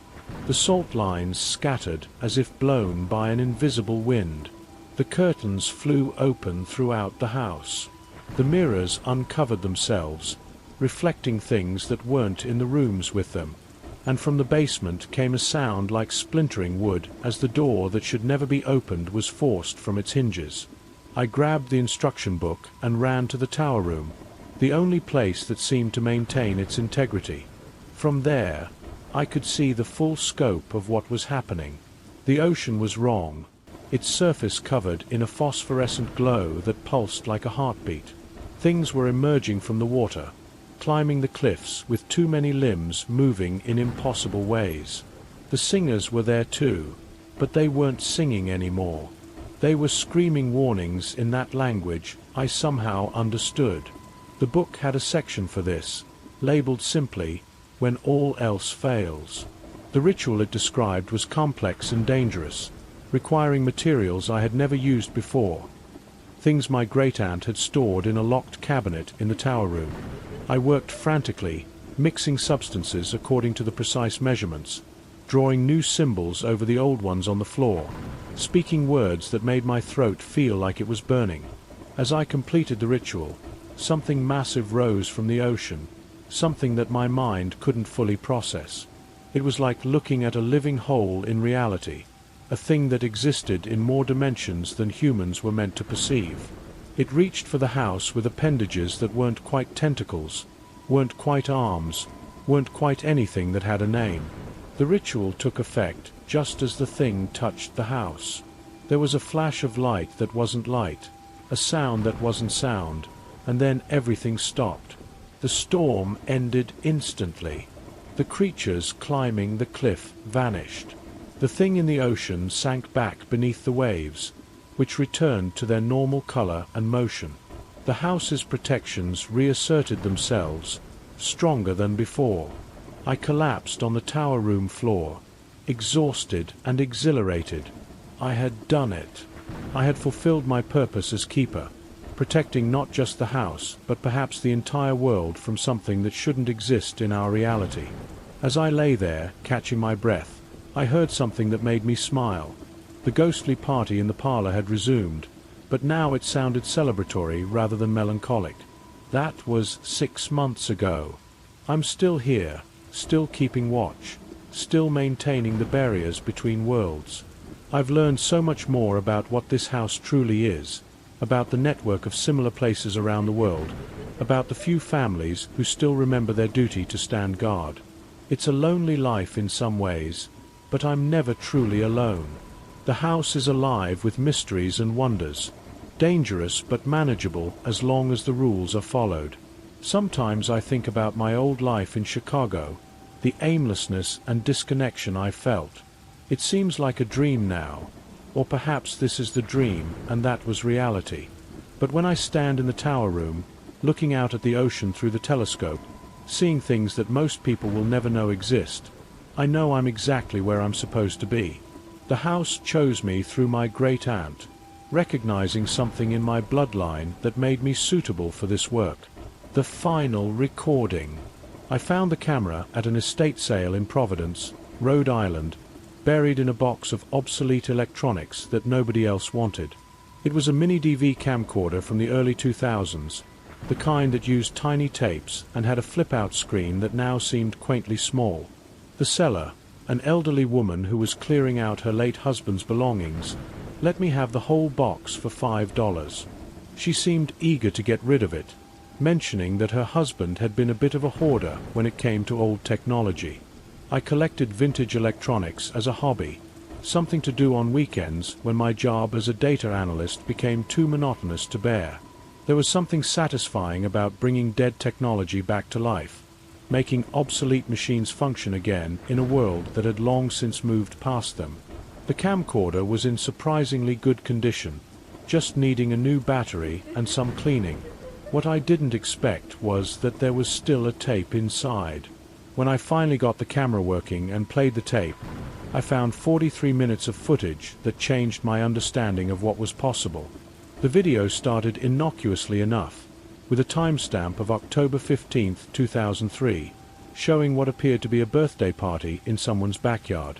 Children ran around while adults stood in clusters, holding red plastic cups and making small talk. The camera operator walked through the party, occasionally zooming in on faces or decorations. But at the 17-minute mark, something changed. The camera suddenly swung toward the house, focusing on a second-floor window. There was someone standing there, watching the party, but they weren't part of the celebration.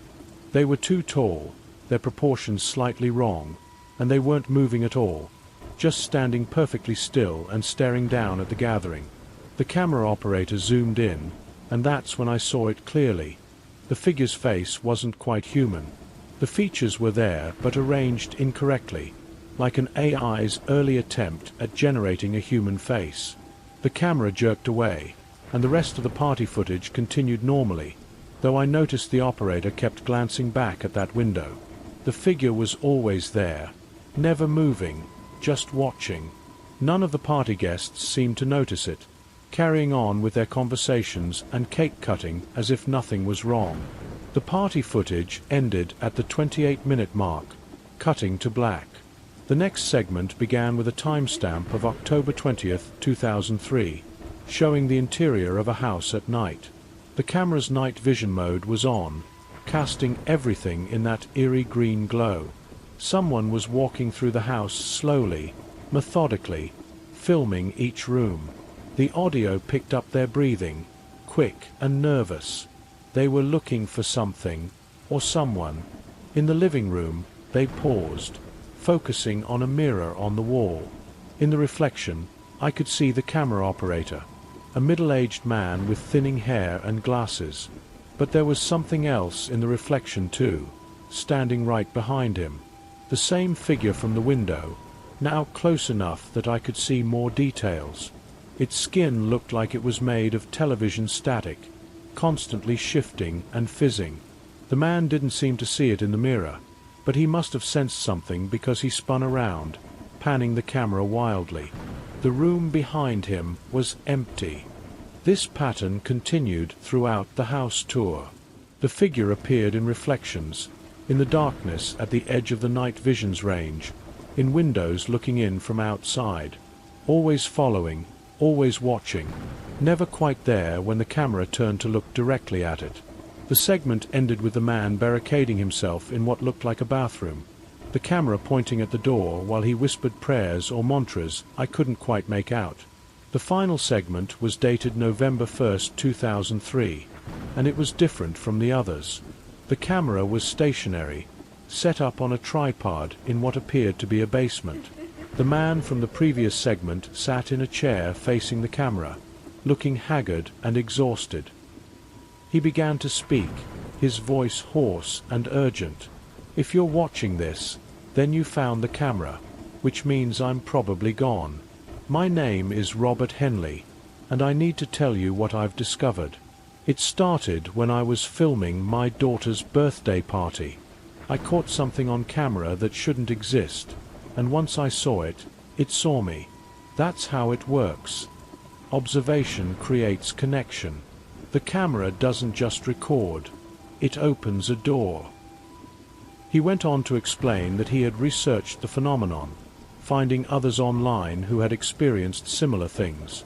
They called them watchers, entities that existed in the spaces between frequencies, visible only through certain recording devices under specific conditions. Once you recorded one, you were marked. They would follow you, getting closer each time you used any recording device, feeding off the act of observation itself. "The only way to break the connection," he continued, "is to pass it on.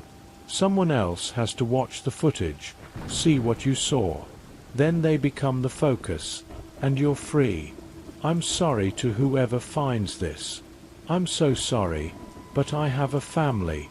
I have to protect them." The man reached toward the camera to turn it off, but as he did, the static figure appeared behind him, fully visible now. It placed a hand on his shoulder, and he froze, his face contorting in an expression of pure terror. The figure leaned down, its static face close to his ear, and whispered something that the camera's microphone couldn't quite catch. Then both the man and the figure simply vanished, leaving the empty chair and the camera still recording.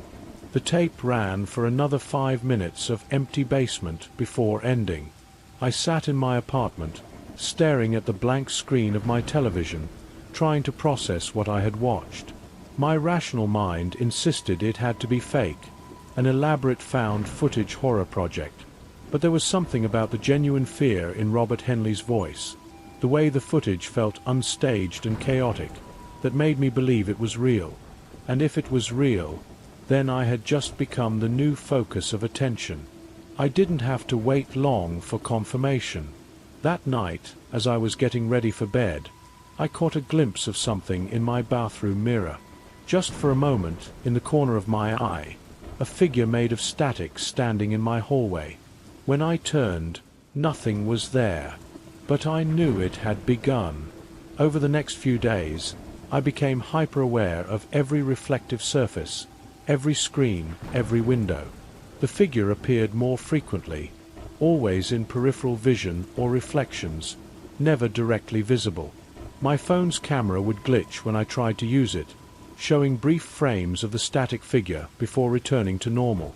My laptop's webcam turned on randomly, the little green light staring at me like an eye. I researched Robert Henley and found his obituary from November 2003. He had disappeared from his home, leaving behind a wife and teenage daughter. He was never found.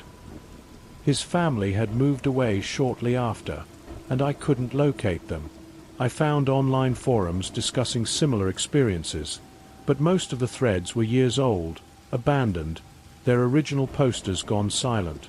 I tried to resist using any recording devices, but in our modern world, that's nearly impossible. Security cameras at work, video calls for meetings, even my doorbell had a camera.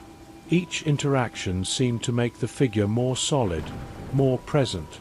I started seeing it without the mediation of lenses or screens, catching glimpses of it standing at the end of hallways or sitting in empty chairs. Sleep became difficult. I would wait to find my phone recording video without my input, the footage showing me sleeping while the static figure stood beside my bed, getting closer with each recording. I destroyed the phone, but the figure remained, now visible enough that I could make out more details. It wasn't malevolent exactly, more curious, like a scientist studying a specimen.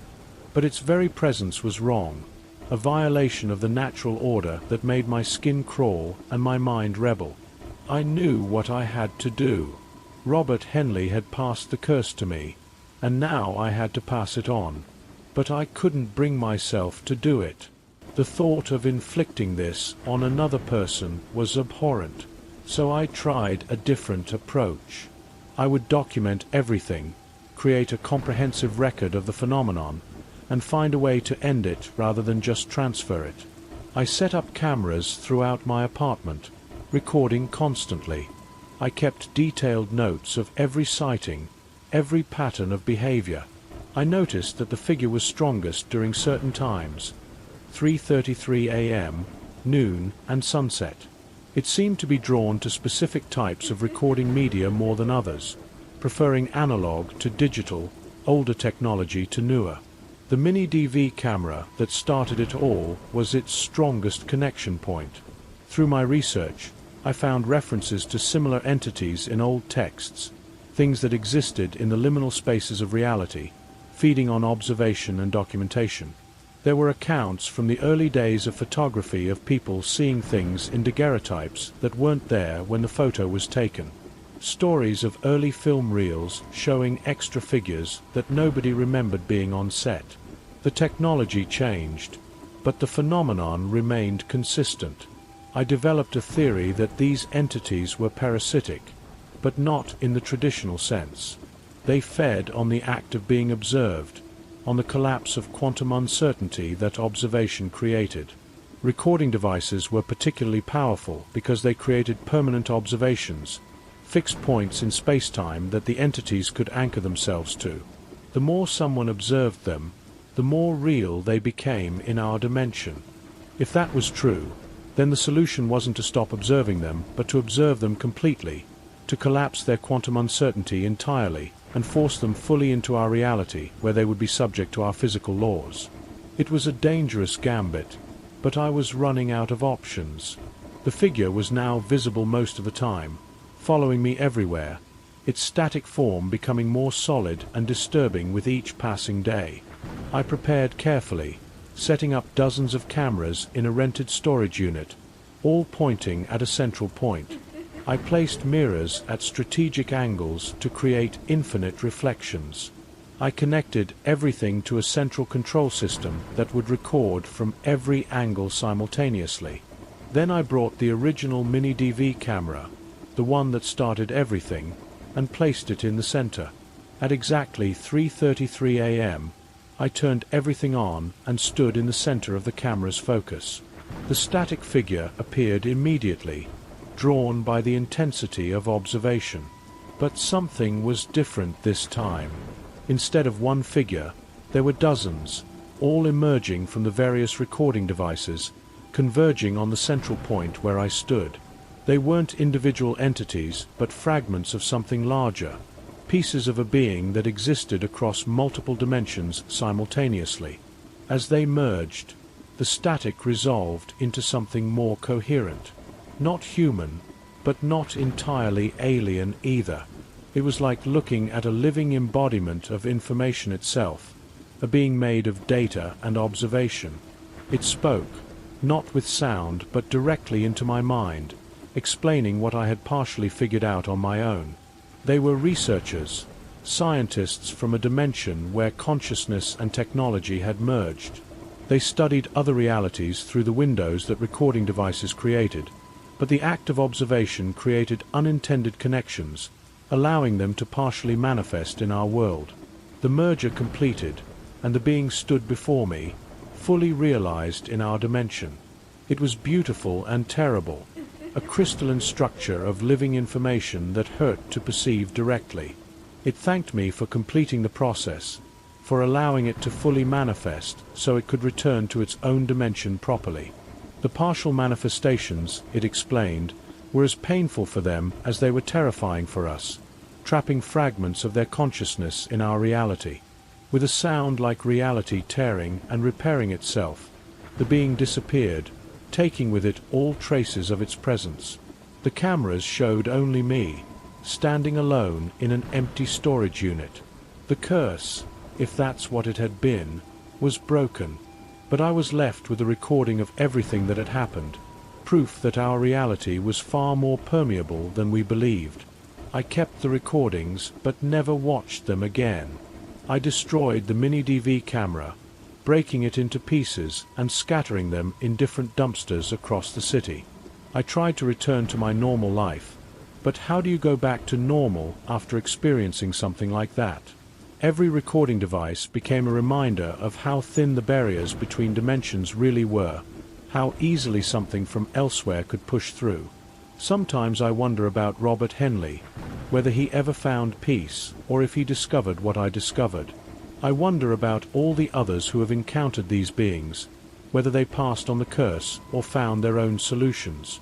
And sometimes, when I catch myself reflected in a screen or a window, I look for traces of static, for signs that something is watching from the other side. The world is full of recording devices now, more than ever before. Every phone, every laptop, every security camera is a potential window for something to peer through. Most of the time, nothing does. But occasionally, in the right conditions, with the right technology, something notices us noticing it. And once that connection is made, once that door is opened, it can never be completely closed again. I still work as a data analyst, but I've developed a specialty in data anomalies, in finding patterns that shouldn't exist.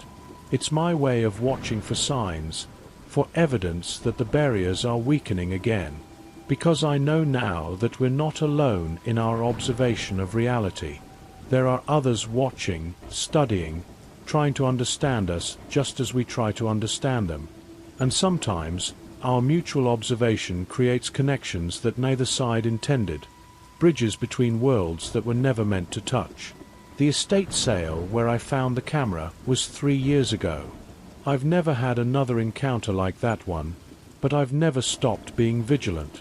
I avoid estate sales now, and vintage electronics stores, and anywhere else where old recording devices might be found with forgotten footage still inside. Because I know that somewhere out there are more tapes, more recordings, more windows waiting to be opened by someone curious enough to look through them. And sometimes, late at night when I can't sleep, I wonder if my solution really worked, or if I just pushed the problem deeper, made it harder to detect. Because in a world where everything is recorded, where every moment is documented and archived, how can we ever be sure that we're not being watched? How can we know that the static we see on old televisions, the glitches in our digital devices, the shapes we glimpse in our peripheral vision, aren't evidence of something trying to push through from the other side? The truth is, we can't. And that's what keeps me awake, staring at the dark ceiling of my bedroom, listening for sounds that shouldn't be there, watching for movements that can't be explained. Because once you know that the barriers between worlds are permeable, Once you've seen what can cross over, you can never truly feel alone again. There's always the possibility that something is watching, waiting, observing us as we observe it, creating connections that bind us together across dimensions we can barely comprehend. This is my warning to anyone who finds old recordings, who discovers forgotten footage on abandoned devices. Be careful what you watch, because observation is never passive. It's an active force that shapes reality, that creates connections, that opens doors. And some doors, once opened, can never truly be closed.